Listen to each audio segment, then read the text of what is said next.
This risk. conference will now be recorded. How will manage a risk, and how is the risk associated with an asset, and what is the mitigation plan, and who is the owner of that. Okay, that the whole study of information risk management will be there in domain 2. In domain 3, information security program development and management will be there. In that you will learn about how to secure uh, a particular department or whatever it is, whether it is IT or whether it is uh, people management or anything like that. So that you will be studying on domain 3.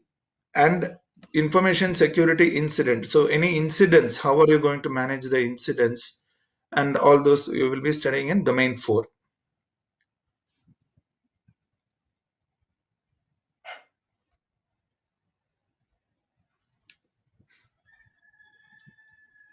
So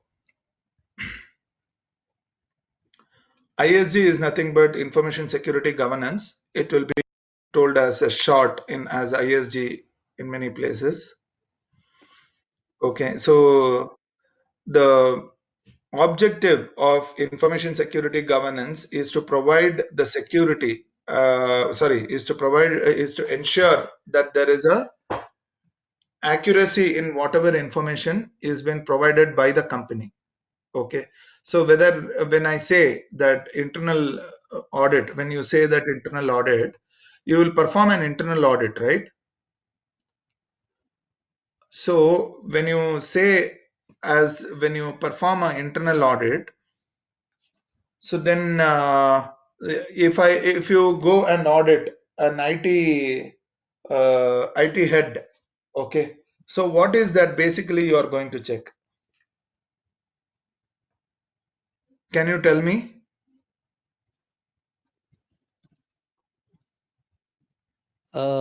We check the documentations or classified uh, based on the customers.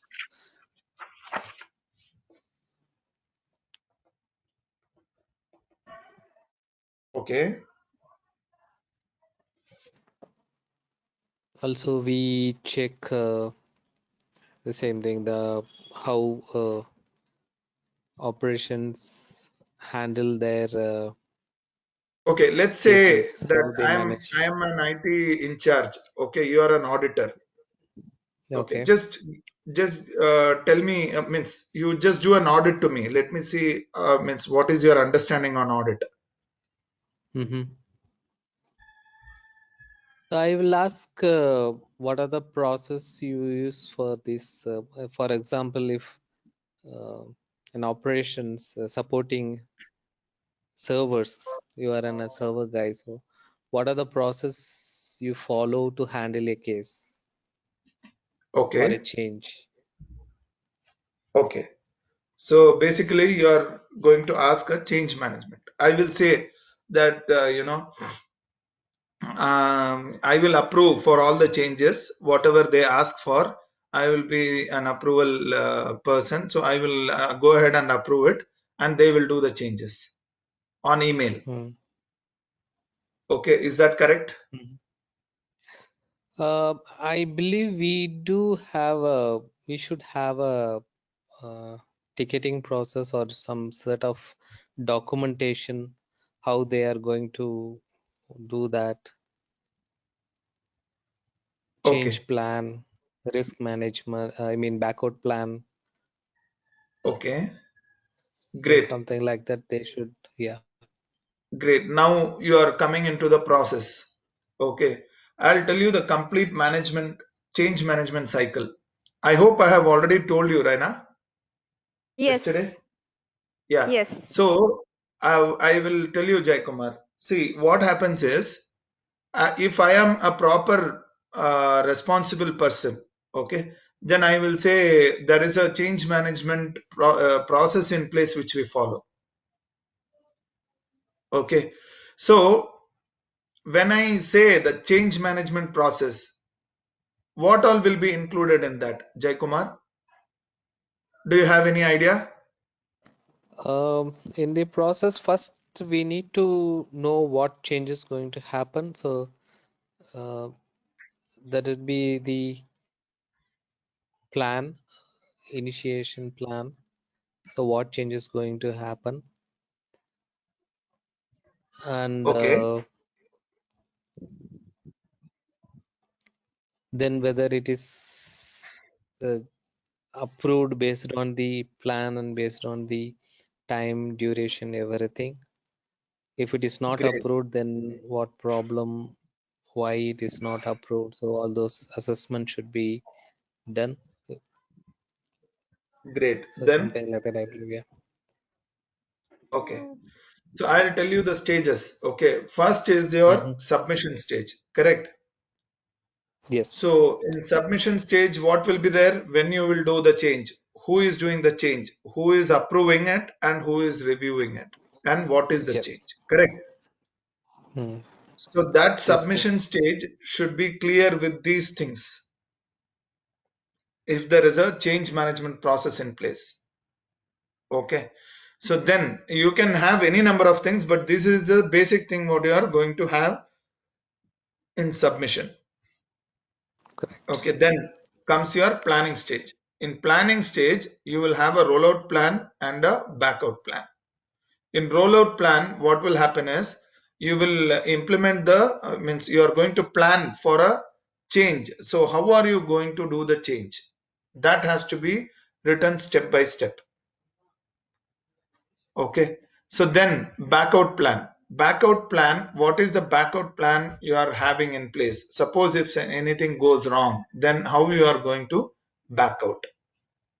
Okay. So then you have to explain in a uh, cab meeting, or you have to explain to your immediate manager, whoever is your approver. So then what will happen? He will understand the change. Why are you going to make that change? And then he will approve it. Okay. So once the approval is there in place, then you will implement. Correct. Yep. You will implement in a specific schedule.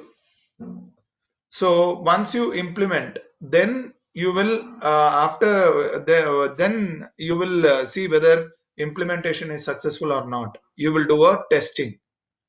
Okay, if the testing is over, if the testing is fine, then it is okay. If the testing is, if you find any problem in testing, then you will roll out using a rollout means backout plan.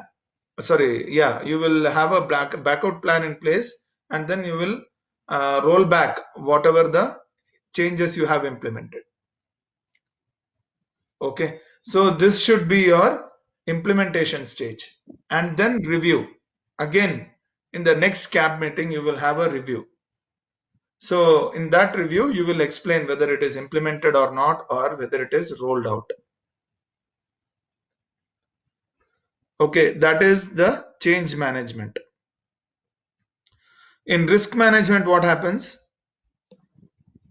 You will have an asset and you will list down what are the threats associated with that asset. Correct.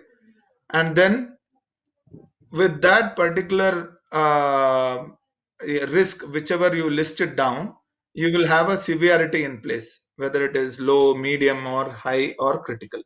Correct. And then you will have a mitigation plan. So you will mitigate based on what risk is there in that particular asset, and then you will mitigate it, and then you will have a owner for that asset, so he will be responsible for mitigating the risk.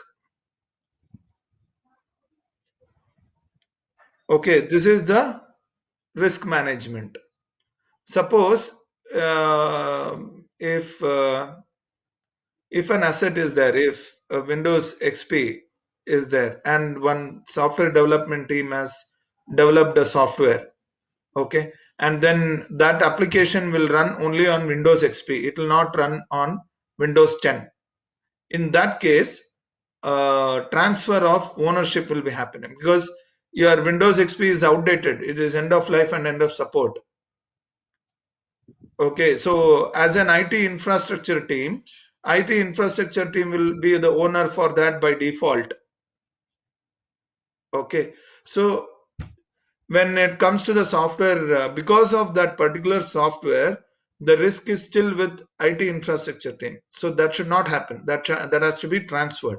So that transfer should happen. And when that transfer happens, you will have to write a remarks over there. Since the application is running on Windows XP, this particular asset is ownership is transferred to the software development team. So have you got it? These are the basics, Jay Kumar. Yep.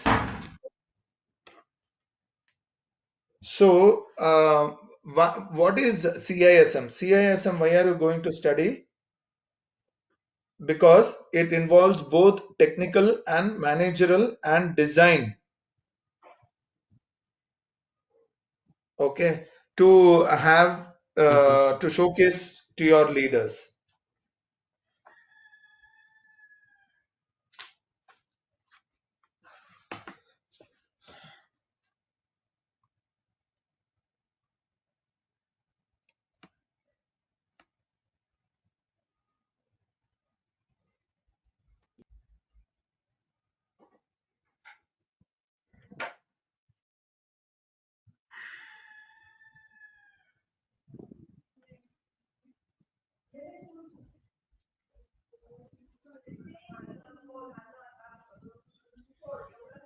Okay, so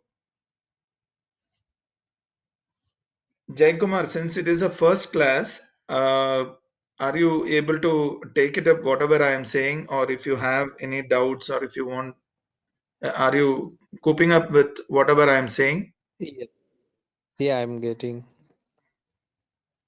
Okay, thanks. If you have any issues, you can let me know. Okay, the way Sure. if I am fast or slow, you can let me know.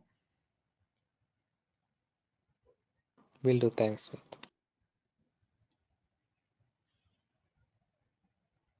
So these are all only the theory of, like an introduction. Okay, so I have already told you what is.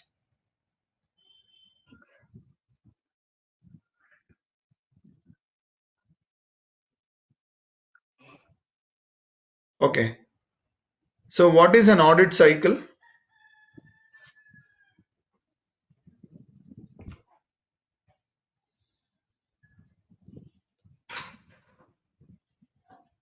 It is from the beginning till the end of Yeah, we the have audit. we have, as I told you, in the change management.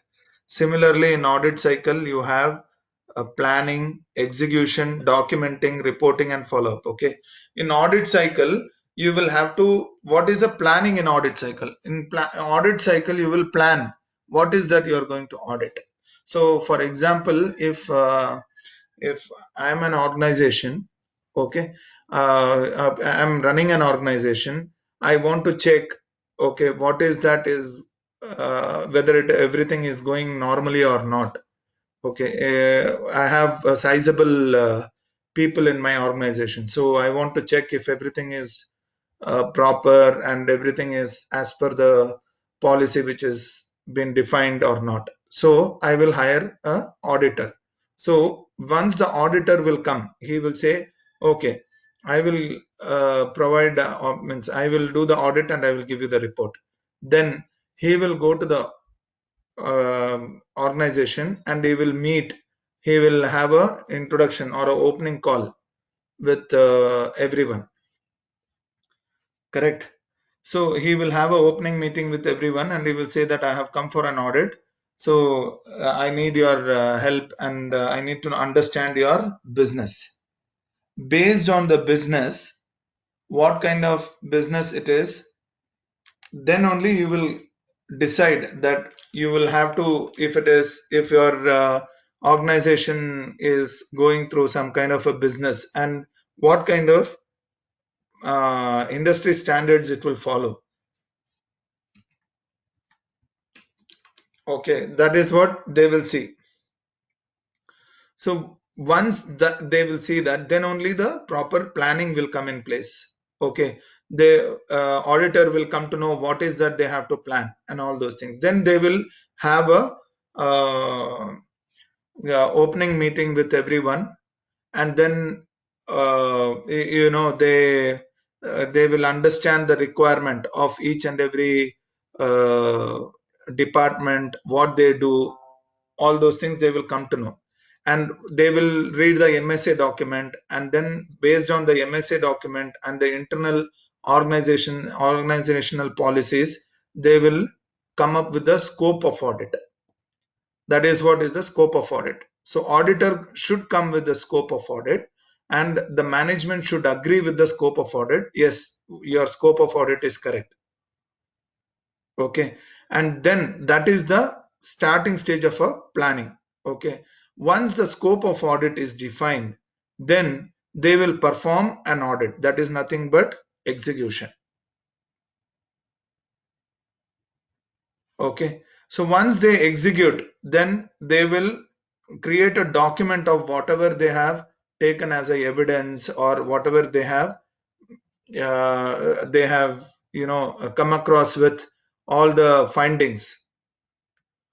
So once they have documented, then they will come up with the reporting. Okay, so that documentation and reporting should be in line with the people whoever has been with the auditee. Auditee also should agree. So after that, after they report, they will come up with the findings, whether it is non-conformity or conformity. If it is non-conformity, they will come up with the severity, whether it is low, medium, critical, or high. Okay, so based on the severity, the timelines will be given for them to mitigate that risk. Okay, if they are not that is called as follow up. The timelines is nothing but a follow up. They will come after some time. So if on the follow up, if they are not mitigating those risks, then whatever severity it is, whatever the timelines you have given, if you are not mitigating that, then you will put it as a risk, and then you will showcase to the management. This is the complete audit cycle. Have you got it, Jay Kumar? Yep. So, Reena, any doubts on this?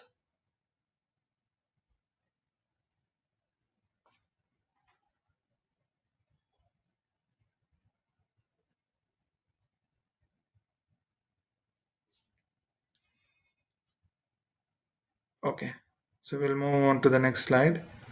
So this is nothing but planning.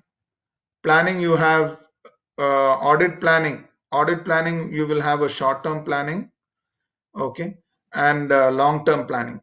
What is the short-term planning and what is a long-term planning?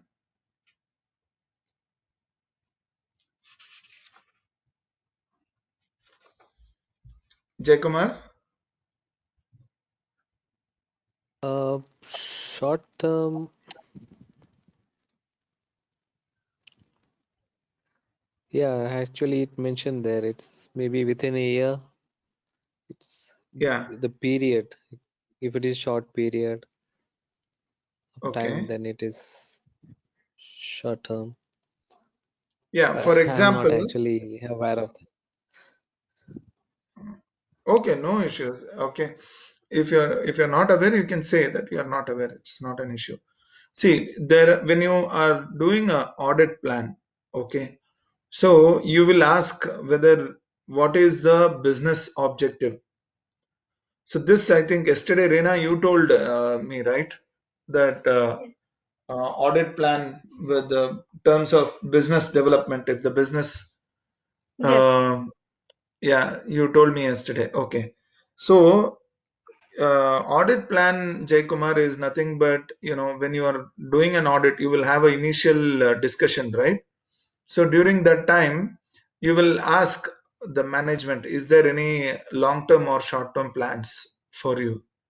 So then at that time, the HR will say that I have a long-term plan of hiring maybe around 20% or 30% more people in the next upcoming year. Okay, so then you will say whether it is discussed or not internally. Okay, so if it is discussed internally, they will have a capacity management in place. Okay, so if anything, any changes which is predicted to happen within 1 year, then it is nothing but short term. And if you are suppose if you are auditing an IT, sorry, if you are in the initial opening meeting, if you are asking, and if the IT is saying that we have a long term plan of 3 years for changing the IT infrastructure from IT our on premises to cloud. Okay, so then that is a long term plan. Okay, that is nothing but short term and long term plan. So you have new control. Okay, so you have the new control means whatever these are the things which you have to consider when you are doing a planning. Are you understanding, Jay Kumar? Yes, You have anything to say on that? You have any doubts? I got the planning part. So Okay, short term, so long term, yeah, we got it. yeah, so these are the things which you are considering when you're doing a planning. Actually, I'm just going a little fast track because for Reina it will be a repeated class. Okay, just let me know if any doubts is there. I will pause and I will tell you in detail. Okay, Yeah, new sure. control No is worries. nothing but yeah, a new control is nothing but anything new which you are going to plan for a change. That is, for example, I told you an IT infrastructure team, they will say that we are planning to go out for cloud deployment within a period of 3 years. That's a new control. Okay, so changing technologies. Okay, so even in new control, you will see that there is a new OS. So Windows 7 has been outdated and Windows 10 has come. Okay, so you will have to upgrade all the machines to Windows 10, right? That also will come as a new control. So that is an example. Okay, then changing technologies. You will have to be updated with whatever the technology you have undergone. So means the latest technology changes, you will have to adapt at every point of time. For example, the password policy. Have you heard about US government baseline policy? No. Okay. In US, there is something called as US government baseline policy. When I implemented the infrastructure over there, okay, I had to follow the US government baseline policy, and then there it is not like Indian government. They will scan the PCs and servers, and then they will come out with a score. If that score is not more than 95%, you are not allowed to run the business. Okay, so that is what was the type of business which we were carrying on. So we have to maintain those business. Okay, so in that, earlier it was by default 8 characters, right? Long time back. So first time when I went to US is almost like more than uh, I think 7 years back. First time when I went, so it was 12 characters in the beginning. Okay, so when I went there, I had to follow the 12 characters password. Now it is 14 characters. So there are some changing technologies which we have to adapt on a timely basis. Okay, then changing business process. So the process, the type of process and the adaptability for that process has to be incorporated. Then evaluation techniques, enhanced evaluation techniques. So you will have to evaluate each and every product. You cannot use end of life, end of support devices for your organization. If you are using that, you are not falling under IS standards, information security standards. Okay, then business practices and functions. You have to follow the best practice and you have to follow the best practices, and based on that you will have to have proper functions in place. These are the things which you have to consider while planning. So in audit planning, what are you going to have? You will have the knowledge of what is that the organization is doing and what kind of certification it has to go through. So yesterday we talked about MSA and all, right, Reina? Yes. So Yes. do you know what is a MSA, Jai Kumar?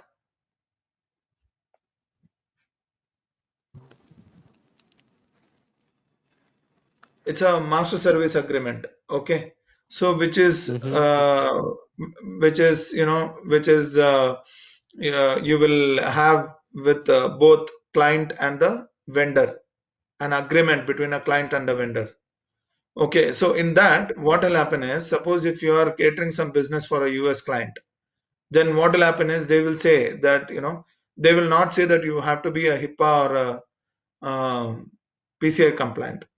So they will just say in a line item saying that the user should call a person in US based on the document, and they have to verify whether the social security number is correct or wrong. In case of any issues, they have to call up the US personnel and they have to see whether social security number is correct or wrong, or they have to go through the application if it is an insurance based company. Okay, so what will happen is they will have a document and they will verify in the government website whether that social security number belongs to the same person or not. Okay, and whether the address given is correct or wrong, they will verify. They will have a login and they will verify on the government website, US government website. So that will be their job. So if that is the case, then they will have to comply under PCI standards, because they are verifying, they are having the personal card information or personal information or anything like that. So they have to follow the PCI standards. If they are having insurance where they have to check for the health condition or anything like that, they are seeing the report of a doctor. Okay, and then they are saying, they are verifying that this particular person was having this kind of disease, and this person has undergone these many treatments. These are the medicines which have been taken. So an associate will be a doctor or a nurse, okay, whom a company will be hired. So in that case, so they are taking all the health related information from the client. So in that case, they will say all these things that they have to verify and all. So you have to automatically guess that it is a HIPAA compliant. So that is what you will understand on the business mission and objective and purpose of the process. That is what you will gain in audit. Okay, then you will have a review of whatever based on MSA. You will have a proper policy and procedure in place. You will see whether proper policy and procedures are there in place or not. After that, you will identify.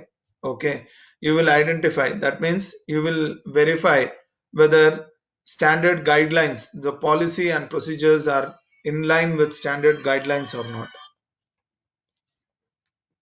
അച്ഛാ ഞാൻ ക്ലാസ്സിലാണ് പിന്നെ വിളിക്കാം കുഴപ്പമില്ല ഞാൻ പിന്നെ വിളിക്കാം by So this you will have all the policies and procedures in place, where you will see whether that is in line with whatever the documents you have within the organization and outside the organization. So outside the organization policy and procedure is what? Your MSA. Okay. So that is what you will identify. Okay. And then you will perform a risk analysis. When do you perform a risk analysis? Before that, this is the one which I have copied. Okay. I have put the arrows and all that set, but this is the standard, uh, notes which you have for reading. Okay. So to perform the risk analysis, before performing the risk analysis, what will come? Jai Kumar and Reina? Before performing the risk analysis, Yeah. ident No. Assets will be there, right? What yeah, kind of assets will be asset? there. Yep. So based on that asset only, you will perform the risk analysis, right? That Yes, is not yes, there here. That's why I told you. yes. Okay. Asset is required. Yeah. So this is only if you go through any paragraph of any course material or anything like that, you will have gain, review, identify, perform, set, and develop, and you will have a lot of theory for each of them. Yes. Okay. But when you see the slide, this is how it is. After gain, it will have review, then identify, perform, set, and develop. I have not deviated from the chapter, but before perform, always there will be a asset which is involved in place. Okay. Okay. So once the asset, you will perform a risk analysis based on the assets. Asset. Okay. And yesterday I told you one more thing. What is that you will see when on the priority? When you see the risk template, what is that you want to audit on priority? Uh, Assets which are critical. Correct. Critical or high. Okay. Yeah. That you will focus on the first stage. Okay. So, Jaikumar, are you understanding? I'm getting Vinod. Okay. Okay. So next will be the set. That is nothing but how do you set the audit scope and audit objective? Okay. So you will set an audit scope based on whatever information you have gathered from this. Okay. And you will set an audit objective. Audit objective, you will also mention what is the improvement area and all those things. Okay. Then you will develop audit approach and audit strategy, where again you will have uh, you will come out with a report and you will say that these are the things which I have audited and this is the outcome of it.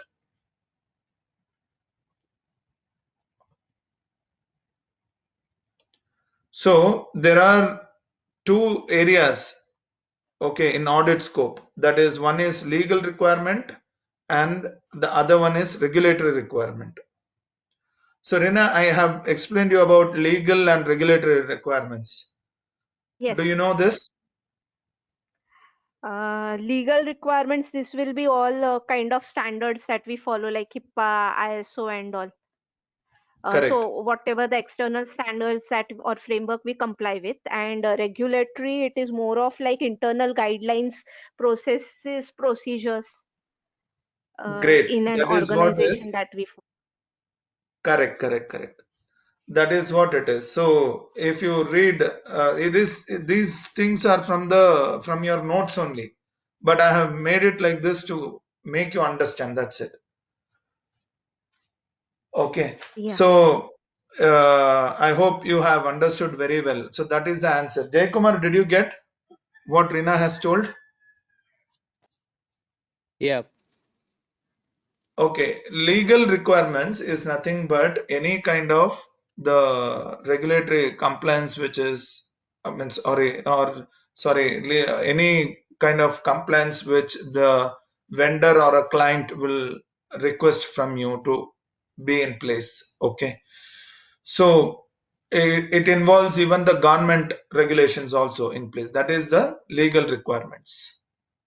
Okay, so for example, if you're doing a marketing call, okay, so we will have a D&D, correct? That is do not disturb, something like that is there. So that is the D&D list what you will have. So if I on my mobile, so if I'm getting continuous marketing calls, I will register for a D&D. That means I should not get the marketing call, correct? So in that case, what will happen is the list will be generated in the government.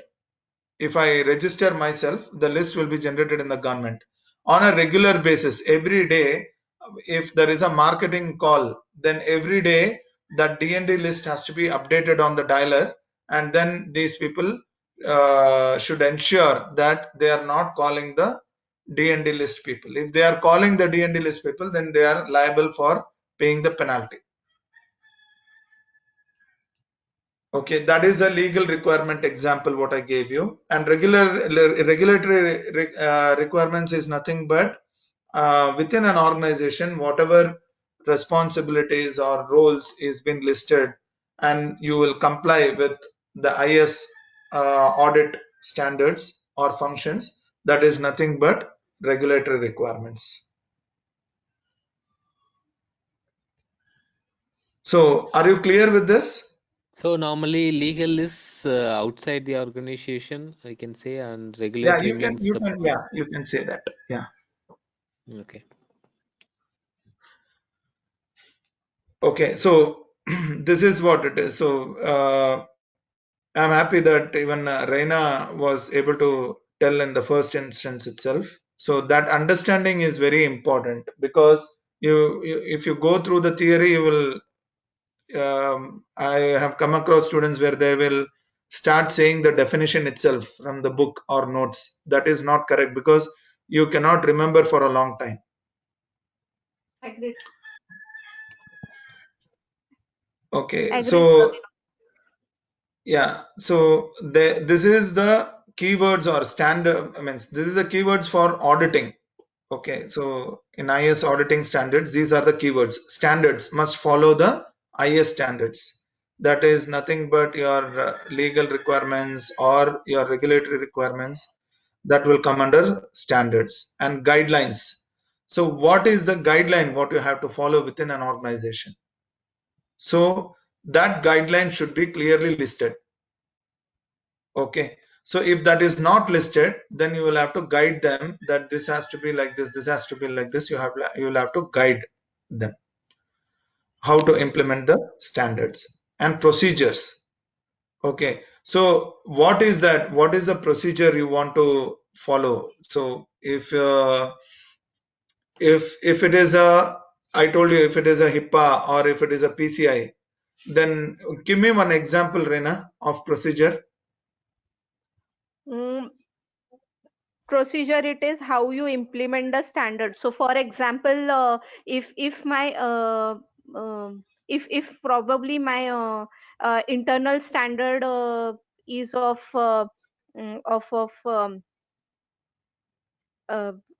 changing a password after 45 days, then probably I will have a procedure in place by which it will automatically prompt the users to change the password. That is one thing, correct. The other thing is we discussed about clear desk policy, right? Yes, cleared as policy. Yes. So, Jaykumar, do you know what is a clear desk policy? Yeah, we should not hold or display the critical or secured information on our workplace. Okay.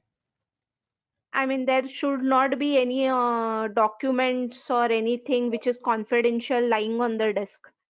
Uh, Okay, whether it it is should, paper or pen or whatever it is. What about on yes. the desk, on the computer PC or a laptop? Y- So, can I copy and paste anything from the website to the desktop? no, no. Okay. So on the sticky notes, if I copy and paste anything, or if I'm copying and pasting anything on Notepad or anything like that on a desktop, is it compliant? No, No. it is not So compliant. clear desk policy also will come as in a procedure where how you are going to manage the clear desk policy. Correct. Yes. So those are the procedures which are there. Okay. So how you are going to implement the standard and guidelines, both will come into procedure.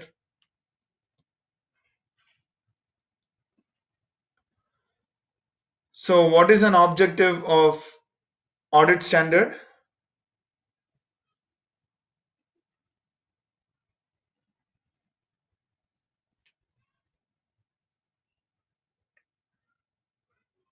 Objective of auditing standard is nothing but you have to meet certain responsibilities and professional ethics. That's it. Okay. Yeah. So what is the expectation? Whatever is the expectation you will meet, that is one audit standard, objective of audit standard. The second objective of audit standard is you will meet the responsibilities and professional ethics of the organization.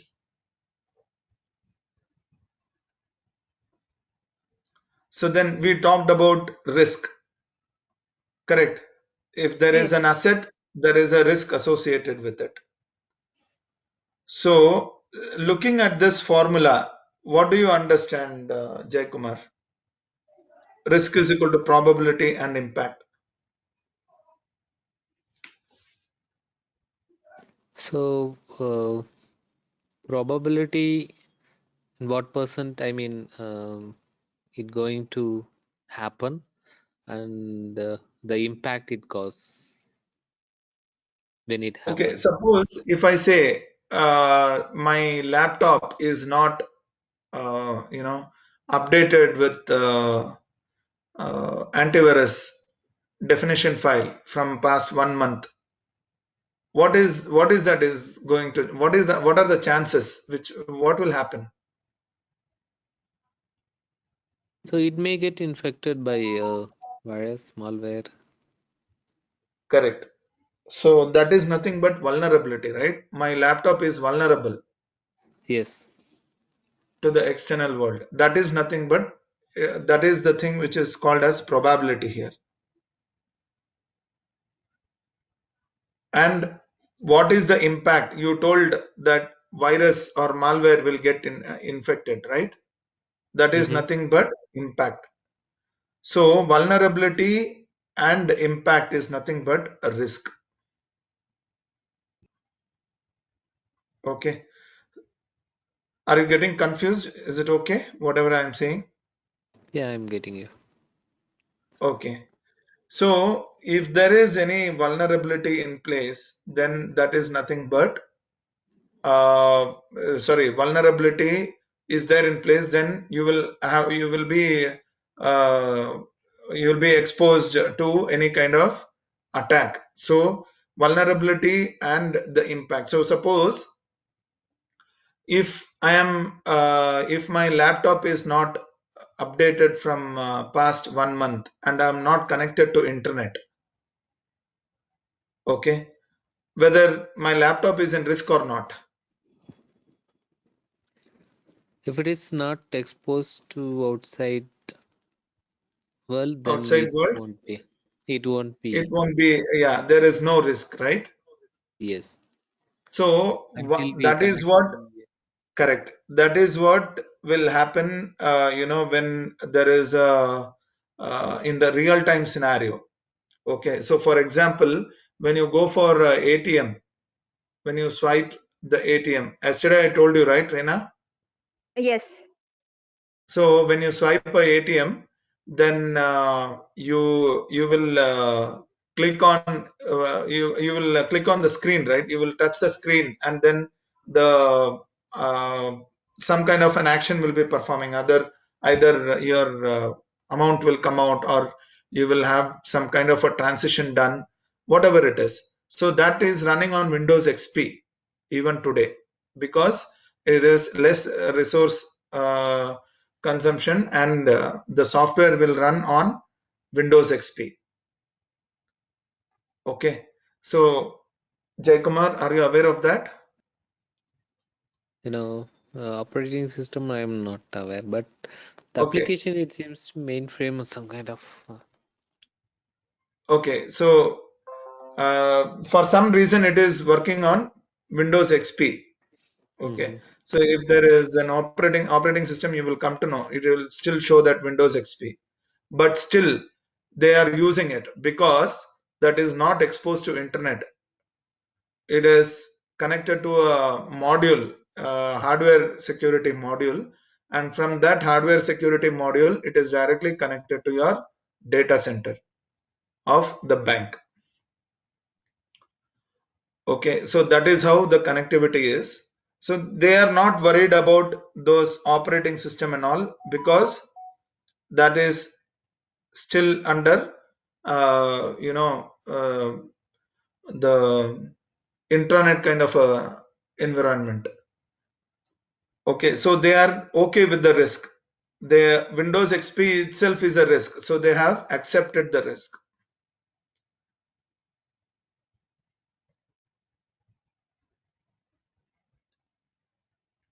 So we will read more about that, Jay Kumar. So are you okay? Okay. Have you understood? Have Yep. you understood as of now? Because this is very important. The asset and the risk is very important. Hmm. Then only we can go forward. Okay. So the next is, you have different types of risk. One is inherent risk and one is detection risk. Rena, can you tell me what is inherent risk and detection risk? Inherent risk is what is currently existing in the organization, so it is a known risk. And detection Okay. risk is one which is identified during the audit. Correct. Inherent risk is the thing, whatever you told is correct, but you should also include the acceptance. The Yeah. risk is been accepted by the organization. That is why it is called as inherent risk. Okay, so for example, the software which is running on lower version of Windows, so still it is vulnerable, but still they accept it and they will run that. That is inherent risk. Correct, Rena. Thank you. Yes. So have you understood, Jay Kumar? Hmm. Yep. Okay. So this is the main difference between a inherent risk and a detection risk. Detection risk is nothing but when during an audit, when somebody will come and when somebody will identify that this is the risk, you have to mitigate and close this risk. That is nothing but a detection risk. Okay. So then we will know in depth about risk assessment process. As I told you earlier, risk assessment template you will get. Okay, either a risk assessment template or a risk assessment software. So Jay Kumar, what I have told you about risk assessment template, or what all columns you should have in the risk assessment,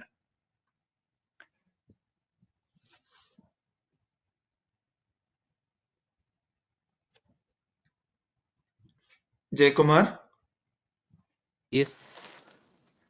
what all columns you should have during a risk assessment? Columns.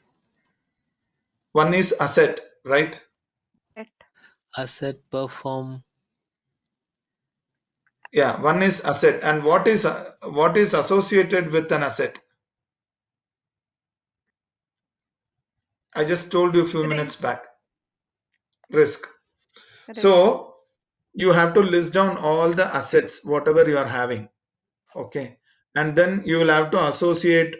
Means you will have to write down in the next column. You will have to write down what are the risks which are associated with that asset. For example, I have a laptop. Okay, so then what are the risks of the laptop? I'm carrying it to my home, right?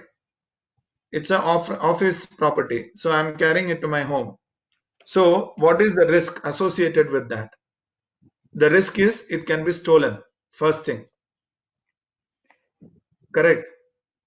Second thing, if the OS might get corrupted, or the OS might not get updated. OS might get corrupted, that is another risk. OS might not be updated, that is another risk. And the virus might get attacked. Okay, your laptop might get infected with malware or ransomware or any kind of attack. That is another risk. Okay, so that is one column. That is a risk column. Then the next column will be mitigation. Okay, so what does the mitigation column will have? Mitigation will have, suppose you have mentioned the risk as theft. Okay, so how will you mitigate that? You will mitigate, you cannot you cannot say that somebody, I will protect my laptop always from stealing. That is not the answer. You should say that, you know, the disk encryption is there in place, and you know, disk encryption is there in place. That's it. Okay, so that will be your threat, and you should not put your laptop in a this one, what is that, car or any. You should not leave your company assets aside. You have to carry it along with you always. That is one You know, one clause. You know about that or not in the company? we know the, just one query over here. I'm sorry. So when you say about an office laptop, then definitely the encryption is definitely one mitigation. So can we also, for the theft part, can we also mention as the insurance is a kind of a mitigation that can be put Yeah, in a place? that is correct. That also can be mentioned. That is also a good point itself. I had forgotten about that. Insurance also can be one of the line item for that. Okay, if any theft happens, then you will have to, the mitigation is, means if any theft happens, you will what you will do, the person, the employee will have to go to the police station and have the FIR done. That is the first thing. And the second thing is he has to immediately inform the IT personnel. Correct, it has to go to CIO or CISO. Okay, that information has to go to Chief Information Security Officer. So that is what is the immediate mitigation control. Okay, so then sorry, that is not a mitigation control, that is the incident what you have to follow. And the mitigation control is what you have to have, the, what is that, disk encryption in place, so that the other person may not, they cannot use your laptop data. That is one thing. And as Reina told, insurance also can be another part. Okay, so Jaykumar, are you getting it? Yes, yes. So that is another part. Then for this one, OS OS to be, sorry, if the I told you about antivirus, sorry, the malware and virus. So for that, what is the mitigation control, Jaykumar? We need to update the antivirus. Correct. Antivirus should be there in place. So in mitigation control, you will say we have McAfee antivirus in place, or we have Norton antivirus in place. Whatever your company is having, you can put that. Okay, that is, those are all an example. Okay, but this is the risk assessment process, and the template will have all these things in place. Okay, so then finally what you will do, after all those things are there in place, what you will do, you will perform a vulnerability assessment, right? Yes. So Jaykumar, have you heard about vulnerability assessment?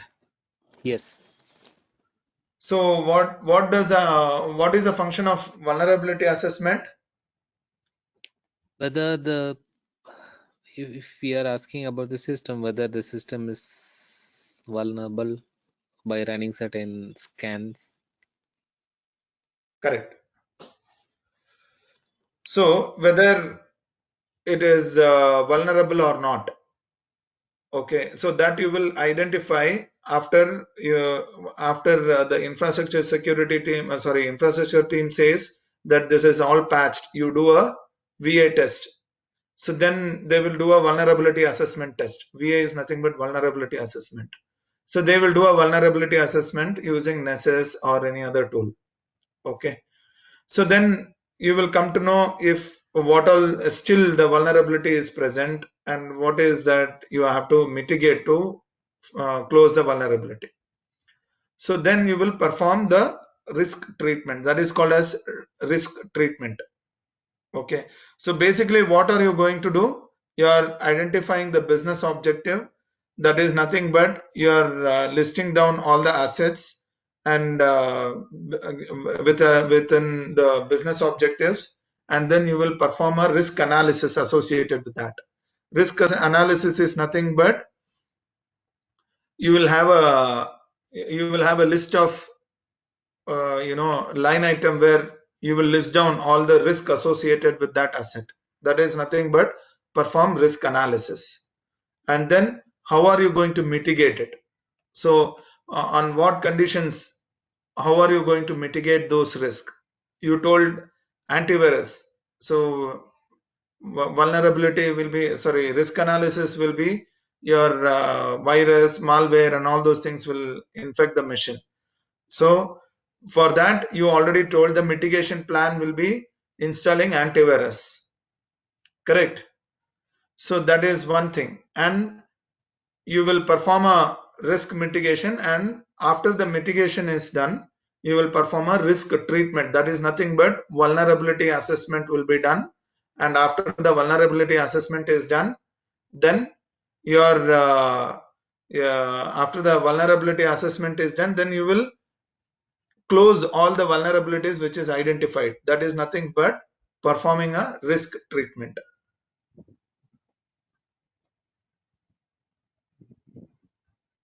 Then you will have internal controls. And what is an internal control?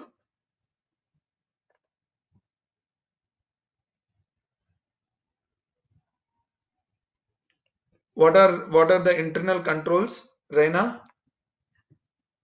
Kind of policies, procedures,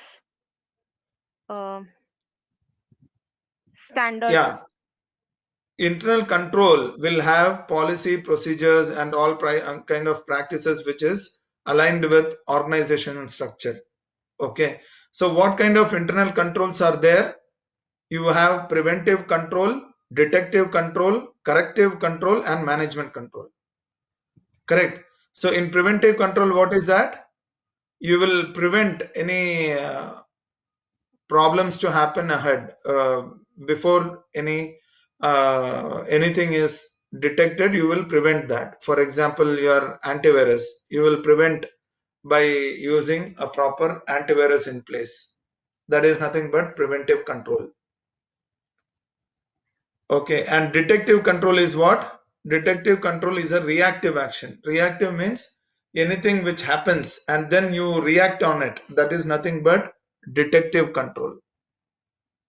Okay, so that you will react on any particular, if anything happens, then how do you react on it?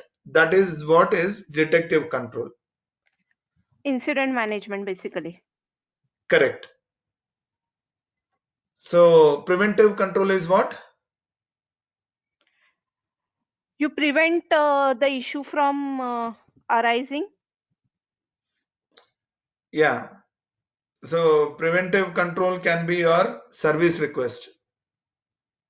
where you will request anything on for installing some application which is preventing something to happen or something like that.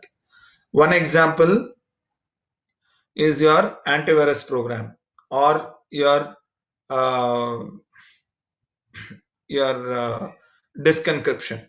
That is nothing but a preventive control. Okay, detective control is nothing but after the incident happens, whatever is whatever the control you put in place will become as a detective control. What is a corrective control? To correct, minimize the impact of a problem. Okay, If Jaykumar, it what is a is corrective control? if it is infected or something, then we'll try to remove that Uh, kind of, uh, if or for if it is a example there is vulnerable. a if for example there is a ransomware and you identify there are few machines and you just remove them from the entire network or switch them off, just preventing it or minimizing the spread. Correct. So that is nothing but you are taking a measure to minimize the impact to all the pieces. That is nothing but corrective control. So whatever you said also is correct, Jai Kumar. But only thing is, most of it, whatever you said, will come under detective control. Okay, corrective control is nothing but to minimize the impact or to uh, whatever you do it for. Suppose if there is let's say your PC is corrupted. Okay, your laptop is corrupted. So then what happens? You will not be able to boot. Okay, in that case, if you are able to fix it through the command prompt as mbr, fix mbr or fdisk /mbr, then you are able to boot it again. Your master boot record is fixed back. That is nothing but corrective control. Okay, so in software, for example, if you have a software which is not opening and then you reinstall that operating system, that is nothing but a corrective control. Vinod, can we say BCP is or disaster recovery, it is also a kind of a corrective control? Yeah, that can also be a corrective control. Okay. That can also be a corrective control. BCP, right? BCP, business continuity plan. Yeah, because DR will be there in place. Once the disaster is happened, then you will move from one place to another place. That is a corrective control. Correct. Okay. So then comes the management control. What is a management control? Uh, kind of problem So management. one minute. The important thing in corrective control will be your in exams and all. The corrective control, there will be one more thing which is listed. Okay, that is patch management. Patch management will come under corrective control. That will be asked in exam. Okay, or you, on a day-to-day basis or on a periodical basis, whenever you go for a meeting or anything like that, then patch management will come under corrective control.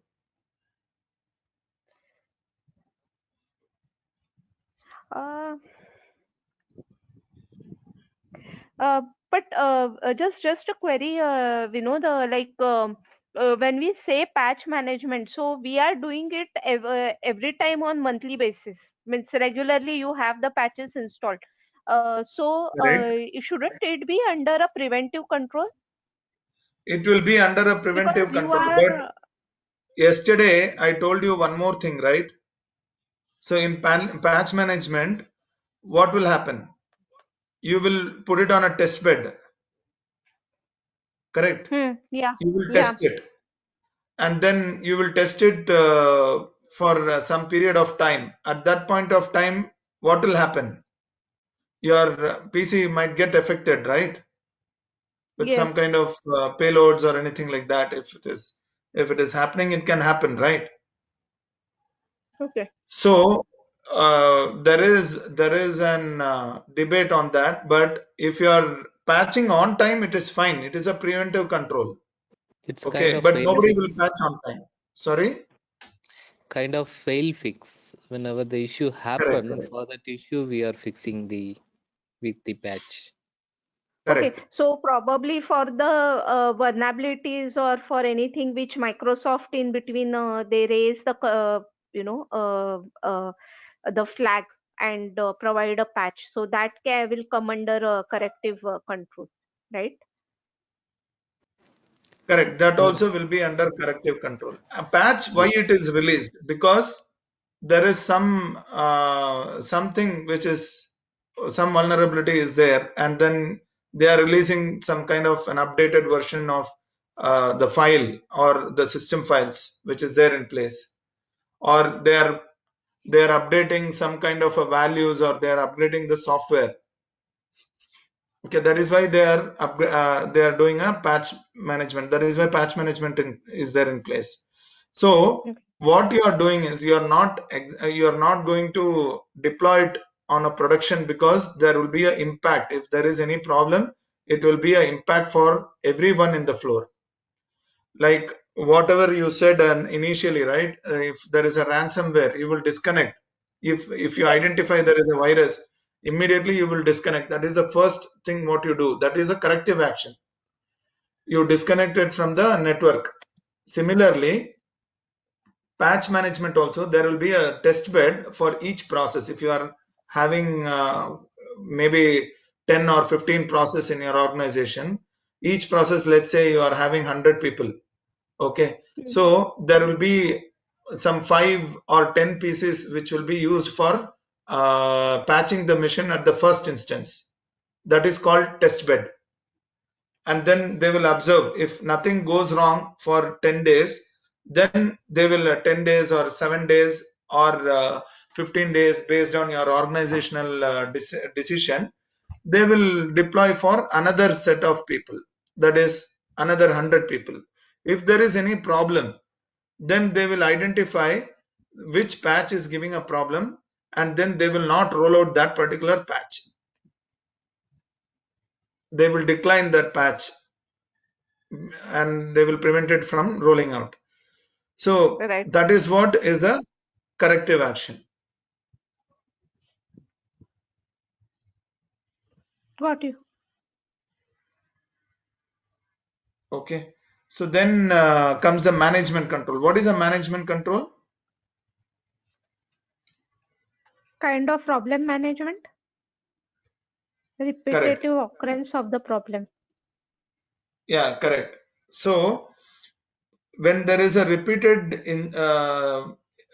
when there is a repeated incidents which is going on, then that will come under management control. It has to be brought, any incident which is continuously repeated has to be brought under management. It has to be notified to the management.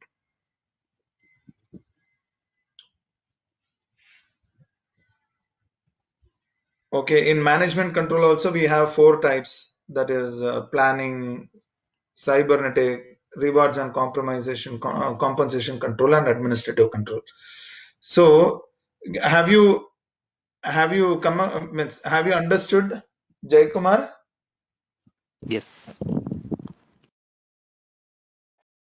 Okay,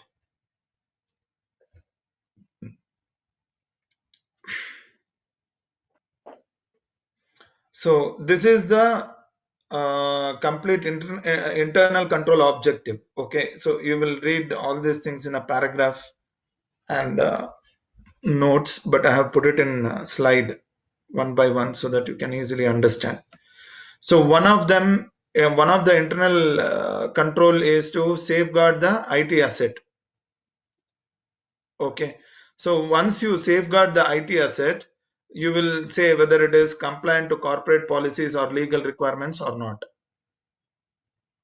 Okay, so after that, then you will have the you will have that,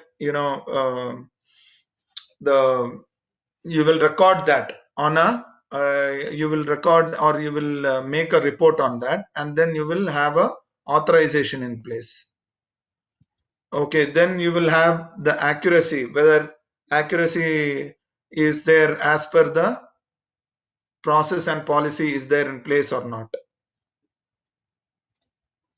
Okay, then you will come out with the observation of what is that is what is that you're going to project, and what is that you're coming out with the report, and then you will find the reliability of the process, whether your process is correct or wrong, whether whatever the process you have put in place is correct or wrong. If it is not correct, then you will have to correct it, or you can give some kind of insight to the organization saying that it has to be like this or it has to be like that. Okay, then backup. So everything, then you will have a backup and a recovery plan. So backup and recovery plan is something different, because whatever whatever you go through, okay, there should be a proper backup in place. So I told you, right, if there is if somebody is calling, if there is a process where they're calling a customer for marketing or something like that. Nowadays, TRI regulation has told that they have to keep 7 years of recording. So suppose if I am calling, if I am an executive, and if I am calling Raina and Jay Kumar, okay, saying that yeah, dear sir, I have something to sell and all those things. So that recording should be available for 7 years. So there should be a proper backup and recovery plan in place. And then you should have efficiency and economy of operations. That will anyways come when you are compliant to legal requirements and corporate policies. Okay, so then change management process for IT related systems. That's what I told you, what all will be included in the change management process. What all will be included in change management process? One is submission stage and the planning stage, which will include the rollout plan and a backout plan, and that has to be approved by a change approver. Yeah. Then the implementation will be in place, where it has to be implemented, means it will be implemented as per the planning rollout plan, whatever you have listed. Then if it is not, if you are finding any problem, then it will be rolled back, and then the last stage will be your review stage, where you will review the change.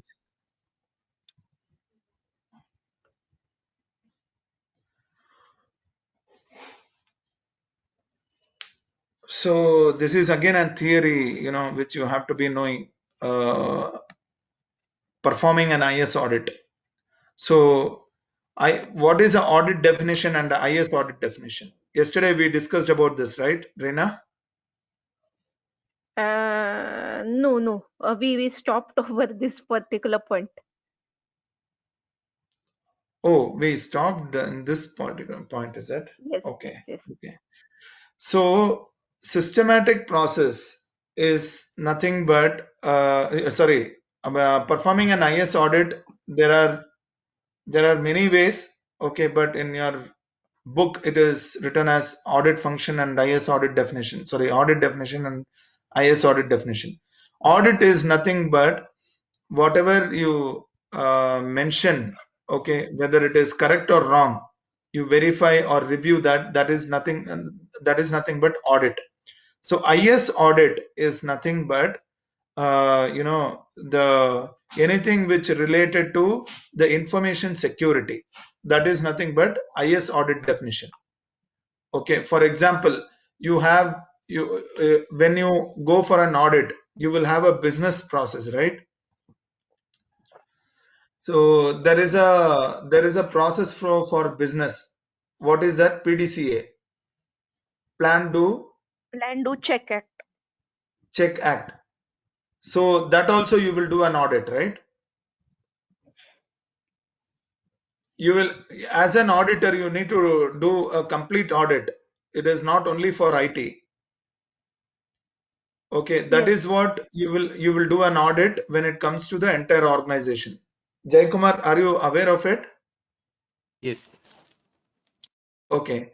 So Plan Do Check Act, you would have heard about it, but you will means you would have heard about it in a different way. But you know, as an business objective, Plan Do Check Act is will include your delivery also from the planning stage, how the business processing will take place and how it is delivered.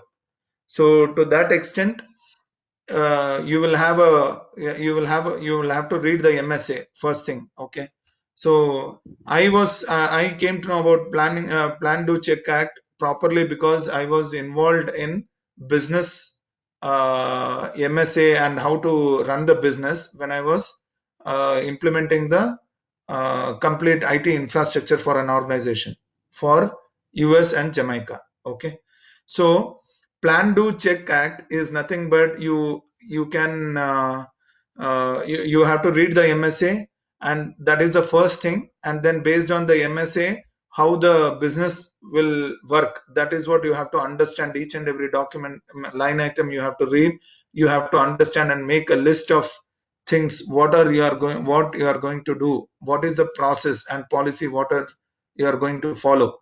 That is one thing, and then you will have to act according to that. That is nothing but procedure. Okay, you will have to implement, that will become a procedure for the next stage. So people who are executing that, they will follow the procedures on whatever you have planned. So that procedures should be in should be in place. That is do.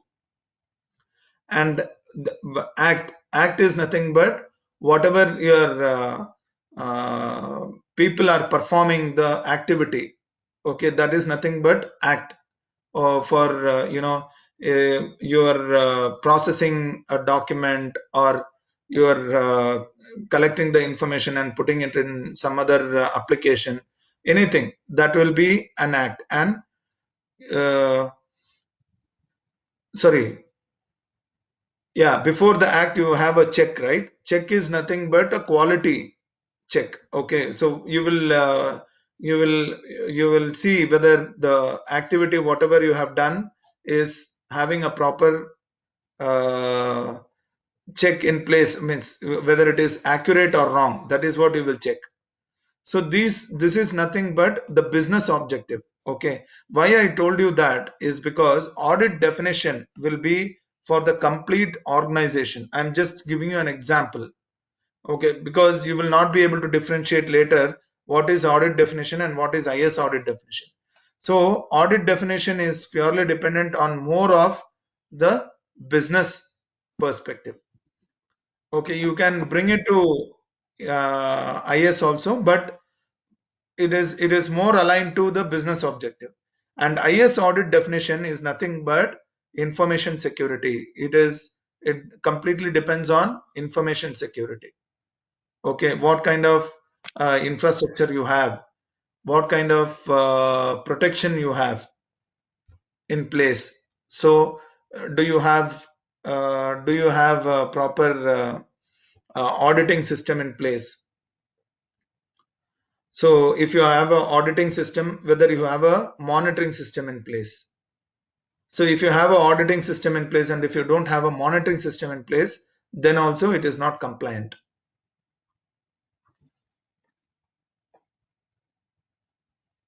Okay, so are Okay. you getting it? Yes. Yeah, Jai Kumar. Yes. So I'm continuously saying, so if you are not okay with it, you can let me know. Okay, so I will make you clarify on that. So Sure, will ask. that is nothing but IS audit definition. Okay, so what is an example of IS audit definition? Your SIM tool can be an example for IS audit definition. You will see, you will ask if when it comes to business head, you will ask whether whether BCP is there in place, can I get the MSA, all those things you will see. You will ask and you will make a report on based on all those things. That is different. But when you come to IT department, you will ask what kind of IT security is there in place, what is that how you are going to monitor the logs, and who is the person uh, who is reporting if there is any issue or if there is any incident.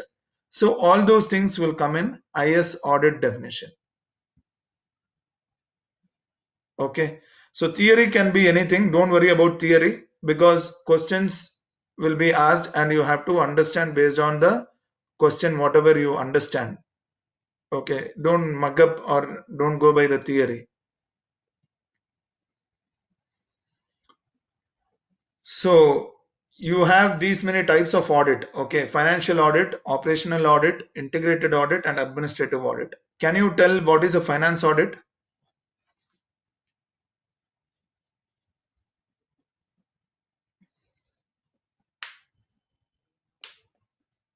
To do the auditing or do the checking of all the financial aspects of the organization, whether that financial data it is appropriate or not. Correct. So anything related to finance audit is nothing but a finance audit. How they do the audit of finance? Suppose if you, Jay Kumar, now I am a finance department head. So if you are asked to do a finance audit and you are auditing me, what is that you are going to do an audit? How are you going to do an audit? Can you give me an example, or can you audit to me? Financial part, I am not sure. Okay, I will tell you an example. Okay, finance audit, you will first check the balance sheet. Okay, whether it is correct or wrong. Balance sheet has to be correct. Okay, so normally the balance sheet will be correct because your CA will ensure the balance sheet is correct. Apart from that, in an organization, what they are mainly going to see is purchase. Okay, so in your finance sheet, you will say that Cisco router you have purchased for 10 lakhs. Okay, and in the uh, invoice, it has to be 10 lakhs. That is what you are going to audit. Okay, so that is nothing but financial audit. So you will cross verify with the invoice. Okay, got it? Yes. Yeah. So then next is operational audit. Operational audit is nothing but, uh, I told you about organization policy, procedure, and all. That is nothing but organizational audit, whether it is complied to that or not. Okay, it might be physical security or a logical security. What is physical security and a logical security? Physical security, it is probably uh, the audit of the physical security guards and how the biometric and all those stuff that we have in place in the organization, and logically probably it Correct. will be the IT security. Correct. So when if I am coming to an organization, means if I am your friend and you are taking me to an organization in your office, so will I be allowed inside your office premises as a friend? No. No. So who is stopping that? The security personnel will stop that. Correct. Yes. So that is one thing. And the second thing is, are you allowed to take any personal devices inside the office premises? No. No. So means a personal laptop basically. No, you will not be No. allowed. So Yes. those controls will be listed. Okay. So that will be classified into physical and logical audit. Sorry, logical uh, control. Okay, so Controls. physical control and a logical control. So that will be already there in a policy and procedure. Okay, so this question will come when the external audit is there in place. Okay, so for example, if there is an external audit, external auditor will come and they will say, how are you protecting the, if you are an IT executive, okay, then he will say, how are you protecting your people from entering into, not bringing the USB drives or external hard drives into your inside the premises, then your answer should be that admin team will take care. The security personnel have policy and procedure in place where they should not bring any mass storage device or hard disk in place, USB or a hard disk. They should not bring it on the floor. That is one thing. Okay, where is the control? The control will be in the document. It will be as a physical control. So they will have a document in place, and then the security personnel also will be following that. That is what is operational audit. So what is a integrated audit?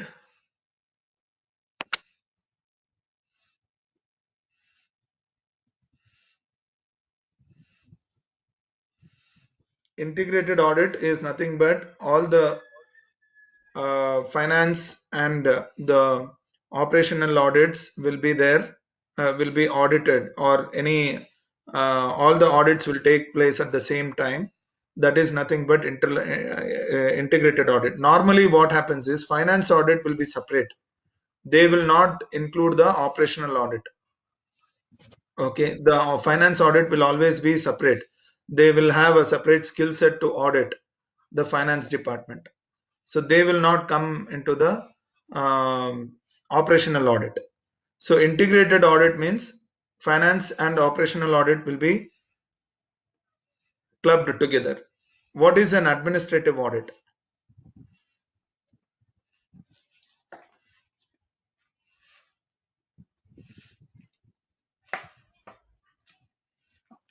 Productivity,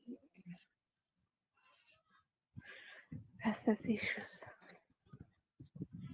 What is an administrative audit? No, not sure to understand the efficiency of operational productivity. So does it mean like it will the current procedures or the standards that we are using or the way we are working, they will audit that to understand if it is efficient or not? Yeah, see, administrative audit is to see the uh, whether an overall if your SLA is met or not. Okay, so that is nothing but it comes under administrative audit. Okay, so why your SLA is not met? What is the reason for SLA to be not met? What is the accuracy level and why it is not met? All those things will come under administrative audits.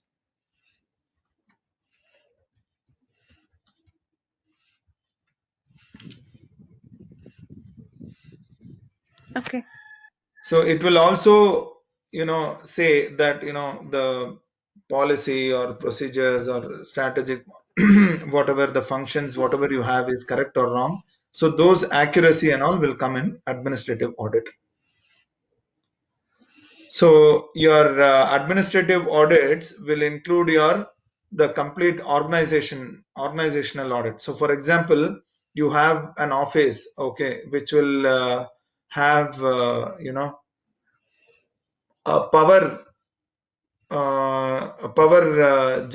generation. Okay, your main business is to generate the power.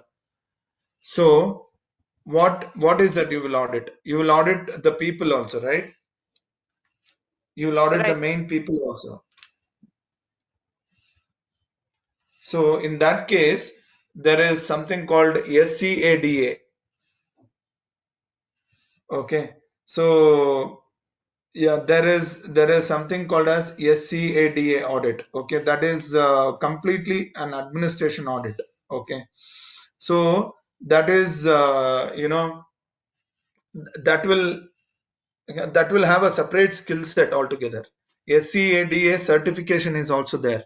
So you will, if you are asked to go and see the person who is maintaining that particular site, okay, should have a SCADA certification in place. They will allow, Okay. means they will have proper monitoring, and they will have a set of different set of monitoring and all those things in place. So if there is a disaster, they should have another site with the same set of capacity in place. All those things will come in SCADA policy.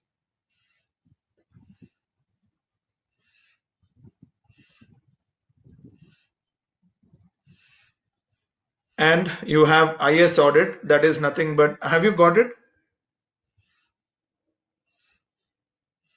Yes. Okay, great. So next is IS audit, that is nothing but information security audits. That is, you will have the in IS audit is normally clubbed with your operational audit also. Okay, so IS audit you will be covering on how your organization is protected with information security. For example, somebody from the blacklisted IP, if they are coming in to your organization, whether it is allowed or not, it should not be allowed. So that evidences you might ask. And then how is your means what is that security enabled on your firewall, whether you are using a end of support firewall, or end of life end of support devices, perimeter devices. If you are having end of support or end of life, that is the first thing. And then you will have monitoring in place. So that is nothing but your SIEM, log monitoring in place. SIEM, all those things will come in IS audit. Okay. Okay, then comes the specialized audit. Specialized audit is nothing but your services or whatever the third party audits. Okay, those people will come as the come from they are called as specialized auditors, because they will be auditing on a little different level. They will come and they will they will perform an audit, and then they will give you the certification based on whatever the audit uh, whatever the audit observations are. So they will have a specialized audit in the sense, they will have each and every person who will be auditing, the third party auditors, everybody will be certified, and they have to be certified enough for the audit to happen. So that is nothing but specialized audit. And what is a forensic audit?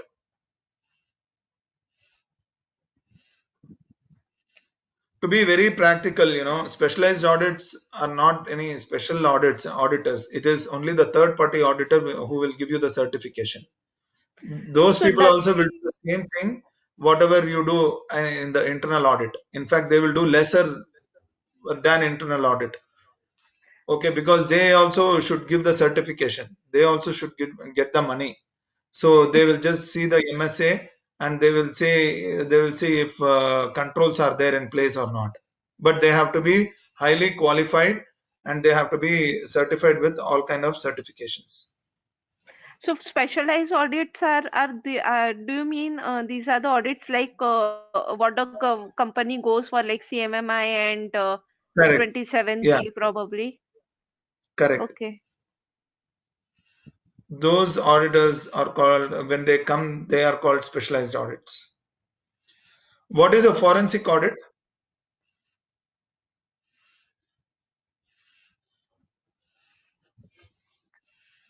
Frauds, crime. So these are do you mean like forensic audits are more like a cyber security kind of audits where you identify some frauds and all? Correct. So Jaykumar, can you tell me what is a forensic audit? No, no idea.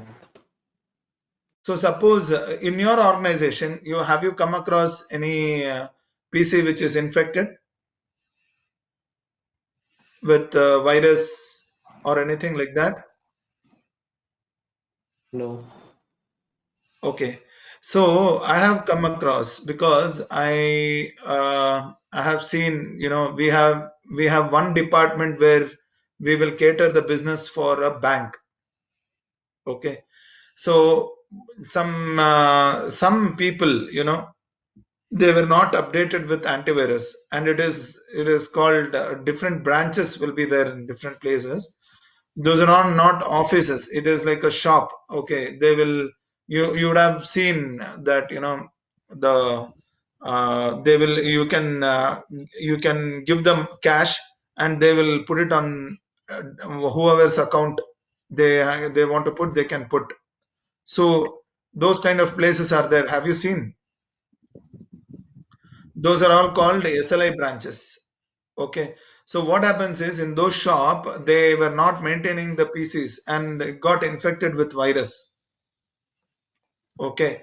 And the bank people came to know, and they stopped the process itself for some time. The business was stopped. So the to gain the business back, we had to do a forensic audit. What they will do in forensic audit is, they will identify what is the source and how the virus got attacked into the machine. And then on top of that, we will write some stories, and all those things will be there. And then we will write it back to the bank saying that these are the things, and this is the forensic report from the bank. Okay, we will ensure that these are the critical measures what we are going to take going forward, and all those things, and then we will resume back the business.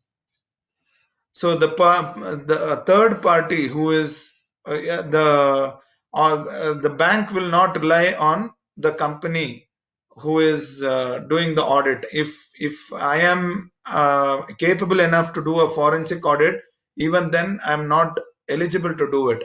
There should be different specialized auditors for that matter, and for example KPMG or any other auditors. So they will come and they will do the forensic audit. Do you know what is the cost of a forensic audit per PC? If they want to do a forensic audit per PC, it will cost nearly 2 lakhs. No, I got So that is what is the cost they do for per PC. So it is, I just gave you, it is an out of box information for you, but this is what we have gone through. Okay. So that is nothing but forensic audit. Why do you go for a forensic audit? To showcase the evidence, why, what has happened at what time, and what was the reason for the attack, and what data was compromised. So all these things to know, they will do the forensic audit. So audit program, as I told you, okay, it will be based on whatever the scope you means, whatever the policy and procedure you have. You will have an initial discussion with the team and the organization, and then you will perform a audit scope and the assignment for what you are going to perform within an organization. Okay, that scope also will be discussed in an audit program. So in audit program, one thing what you are going to do is security, confidentiality, integrity, and availability, that you will check, and quality you will check, and you will check the compliance and reliability, that is nothing but fiduciary, and service and capability. Capacity, that is nothing but capacity management. What kind of services you are providing, and what is the capacity management in place.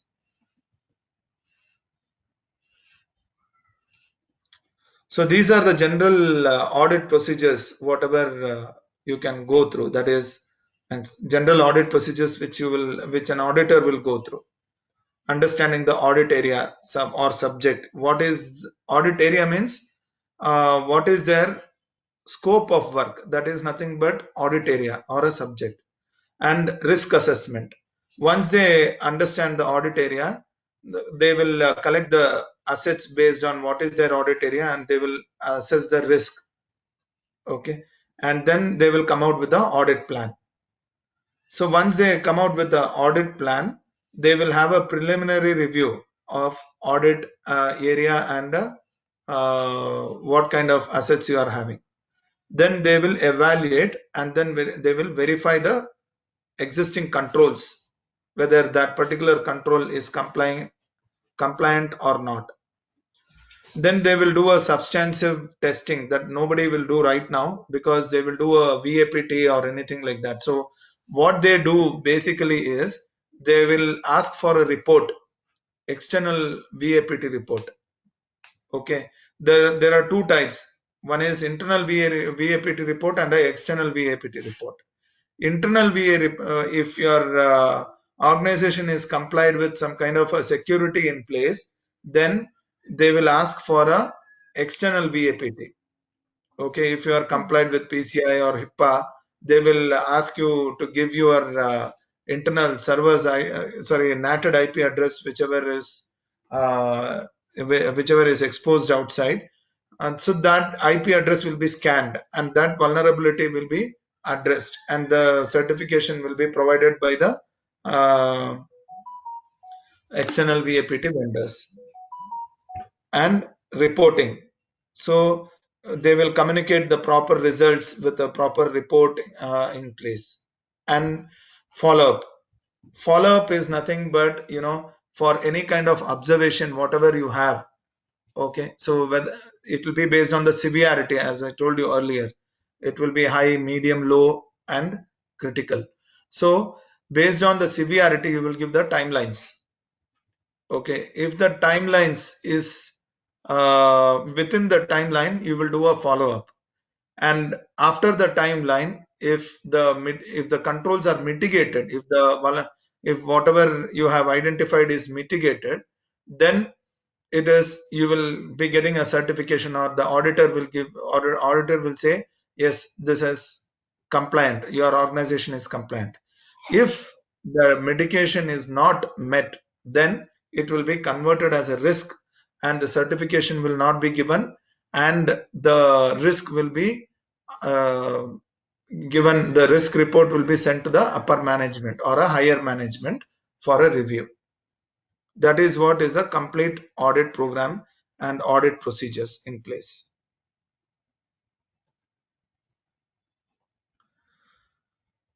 So how do you do an audit? You will have a generalized audit software to survey the contents of data files. This will come normally when you are doing a forensic report or software audit.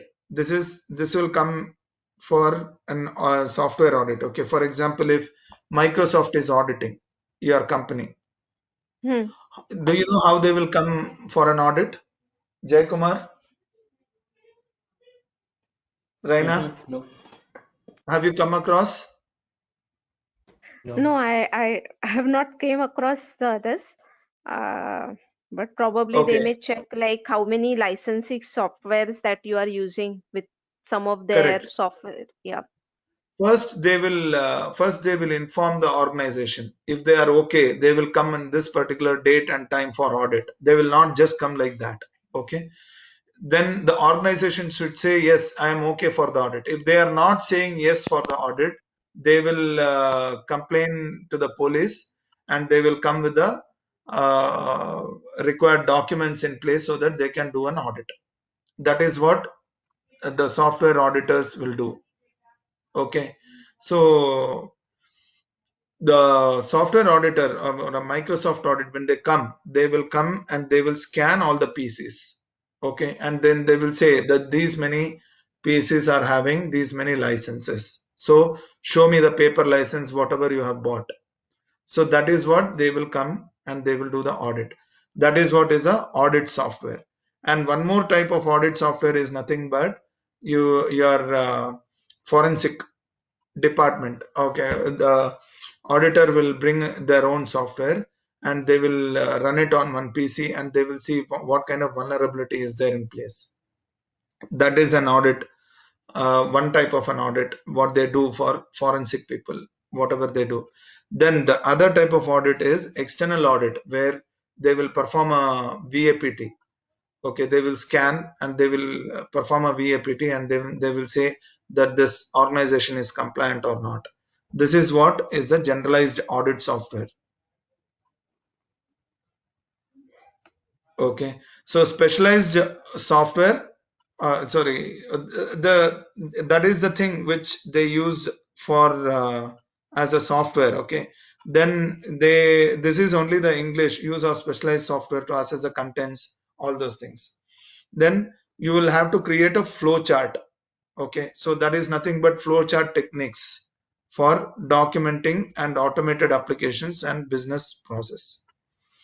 So you will have to create a proper flow chart at the end of, before creating the report, that these are the things which you have gone through, and then you will have to create a report, audit report, and then you will have to document it and with the observation, and uh, you will have to give some insight that if you do like this, it will be good. If you do like this, it will be good. That is the improvement area. That also comes under your scope, audit scope. Okay, so what is the audit methodology? You will be coming under statement of scope, audit objectives, programs, and these many things will be approved by the audit management. If you have an audit management in place, or if you have a security team in place, they will approve. That means they will say yes, you can go by that. Then it will be communicated to all the audit staff within the organization that we are going to audit these things. So audit scope will be already defined. Audit scope, objective, and program will be already defined before it comes for an audit inside the organization.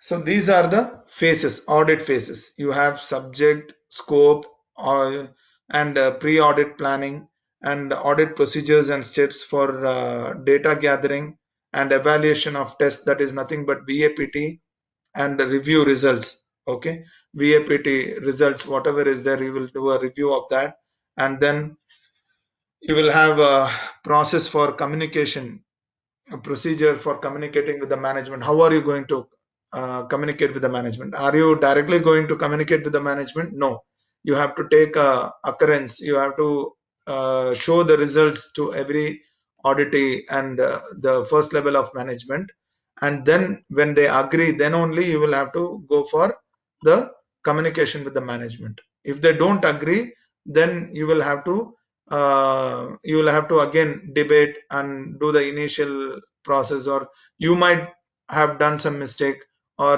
they might have concluded with some other things in their mind, so you would have done some audit which is out of scope.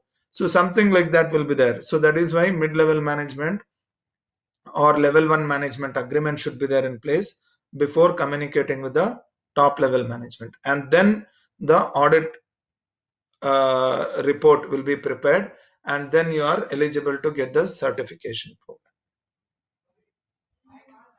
So what is that is documented in the audit? One is audit plan, and the audit program, and audit activities, and audit test. What is audit test? Audit plan and program, I'm sure you will be aware. You will initially take all the details, and then you will put it on a plan, and then you will discuss with the management. That will become a program. But what is an audit activity? Audit activity is something like, Jay Kumar or Raina, I am the person who is heading an IT. So you will come and you will audit me. That is an activity. Okay, so that is an activity. And audit test, what is an audit test? Audit test is nothing but you will go to the floor, you will say clear desk policy, whether it is there in place or not. That is an audit test. Okay, VAPT, that is vulnerability assessment and penetration testing. That is nothing but an audit test. Then audit findings and incident. So suppose if I go and if you're an auditor, if you go and insert the pen drive and it works, that is an incident. So anything which you find and anything which you come across as an incident, that has to be documented. So that is the thing which everything will be documented in work papers.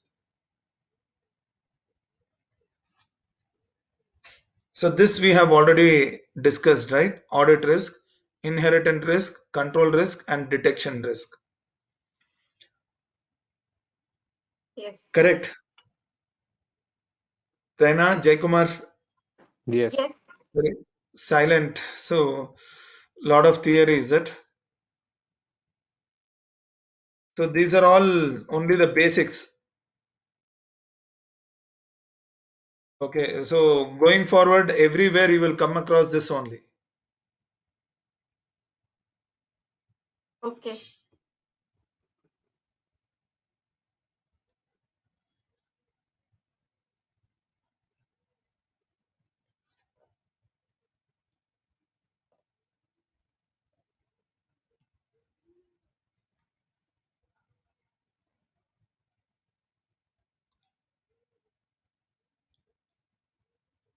Okay.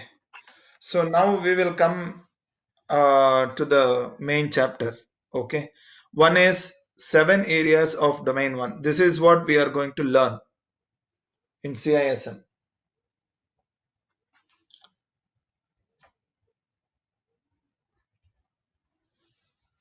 So one is management of IS audit function, how you are going to manage the IS audit function. That is why I gave you a complete insight of how the audit is and all those things. Okay. Raina, Jaykumar. Yes. Yep. So then ISACA IT audit and assurance standards and guidelines. What are the standard guidelines that you will be knowing? And risk analysis. What is a risk analysis? And what is internal controls and performing an IS audit and control self assessment and evolving the IS audit process. These are the 7 areas of domain 1. Okay. Okay, any doubts so far? No. No. Okay, so are you okay or shall I continue again?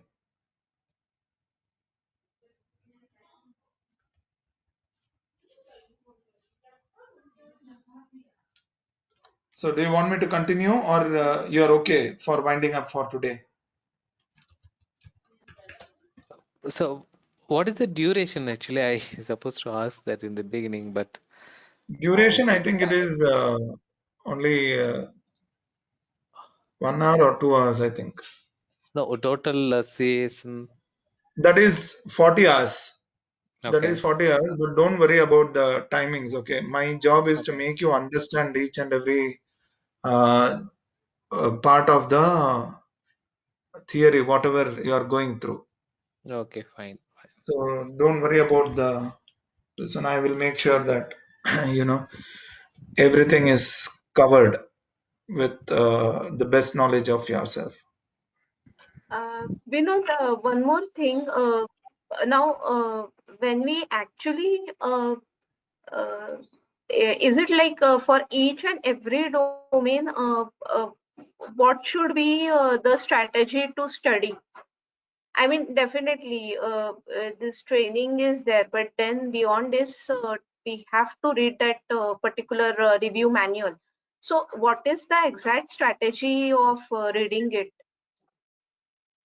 See, Because if you want it looks to too pass hard. the exam, you will have to go through the DUMS and all those things. Yeah, that's true. Okay, you will have to understand when the question is there, you will have to understand. Okay, what is that? You know, uh, so what is that? What is the question all about? That is the main thing, key thing. What you are going to understand. Okay, so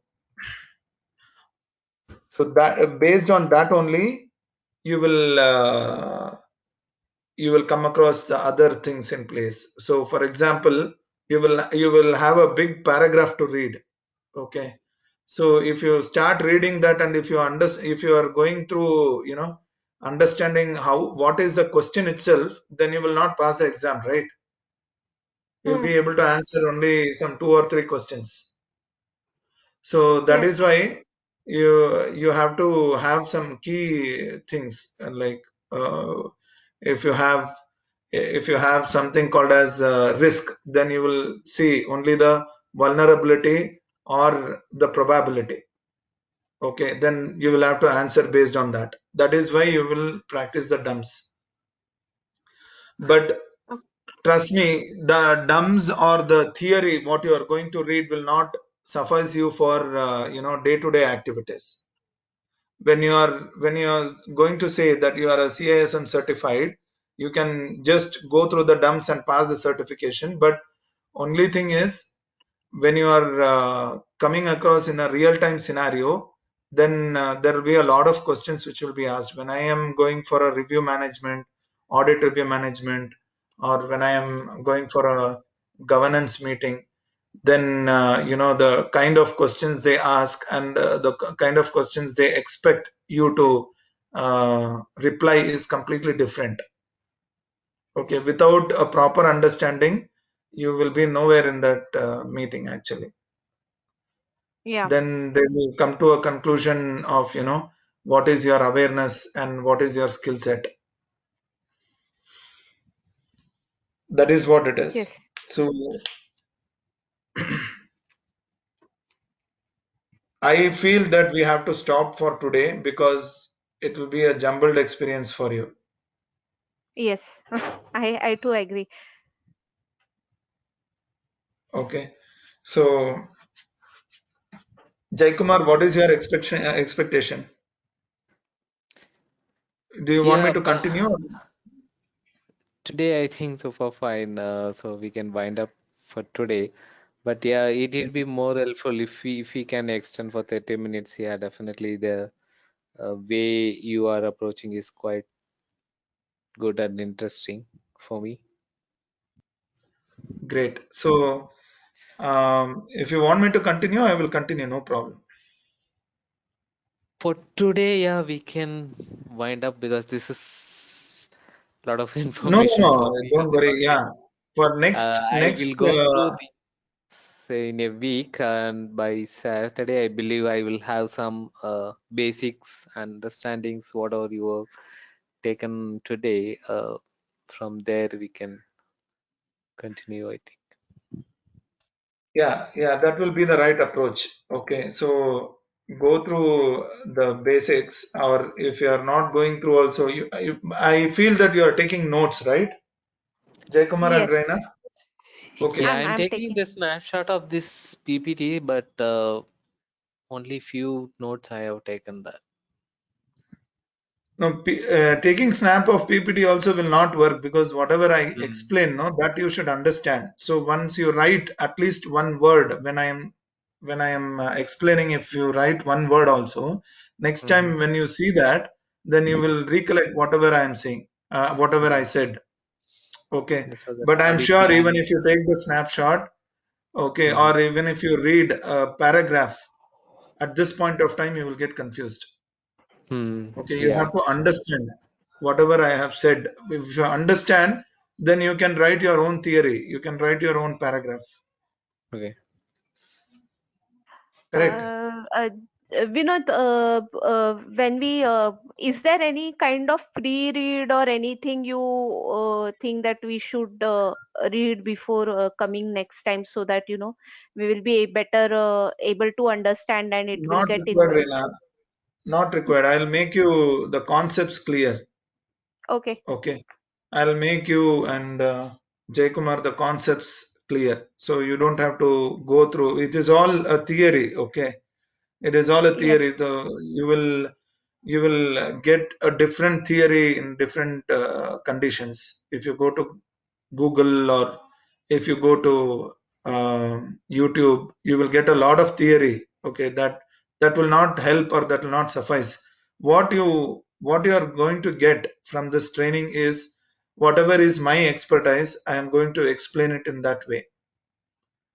Yeah. Okay. So what will happen is you will be having a you will be, I will be explaining it to you on a practical way of whatever is there in place. So I have the experience in IT, a core experience in IT core team and the uh, IT management also, along with audit and compliance. So those things, whichever I have come across a lot of incidents along with forensic management, I have got tie up with a lot of other people also. So my knowledge will be very practical knowledge, so that I can explain it to you. So I will assure you that, after my training, whenever you go for an audit in a meeting or anything like that, you will be very confident enough to attend the meeting and to ensure that, you are also capable enough to handle the audits. Okay, Vinod. That is what is required. Otherwise, passing the exam, I think anyone can pass the exam by reading the dumps. Correct. So understanding is more important. That is what I feel. You can judge by yourself. Yeah, Vinod, I have one question. So normally I'm practicing in parallel on the project as well, project management. So I heard CSM will also add a benefit or advantage over that project management. So how Yeah. on your experience, how it will help with that? So what project you are handling right now? So this is a kind of application, but it is related to PCA, payment card industry related application. S- So we do the projects, we do implementation over that applications on the desktops, everything we handle. Okay, you are doing a PCI application, right? Yes, yes. So today itself we discussed one policy. What